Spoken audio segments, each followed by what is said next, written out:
France నుంచి యూకేకి return వస్తున్నప్పుడు నన్నైతే ఇమిగ్రేషన్లో ఆపేశారు. నాతో పాటు ఇండియన్ పాస్‌పోర్ట్ ఉన్న వాళ్ళందరినీ ఫస్ట్ ఆపేశారు.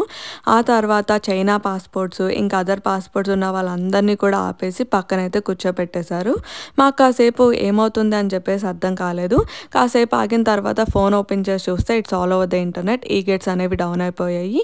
యూకే బోర్డర్ దగ్గర అసలు సిచ్యువేషన్ అయితే కంట్రోల్‌లో లేదు అని చెప్పేసి. ఈ వీడియో చేయడానికి మెయిన్ రీజన్ ఏంటంటే ఇంటర్నేషనల్ స్టూడెంట్స్ ఎవరైనా for the first time travel చేస్తున్నప్పుడు ఇలాంటి సిచ్యువేషన్స్ ఏమన్నా బోర్డర్ దగ్గర మీరు ఫేస్ చేస్తే ఇలాంటి సిచ్యువేషన్స్ కూడా అయ్యాయి పాస్ట్లో అని చెప్పేసి మీరు గుర్తు తెచ్చుకొని మీరు కామ్గా సిచ్యువేషన్ని ఫేస్ చేస్తారని చెప్పేసి.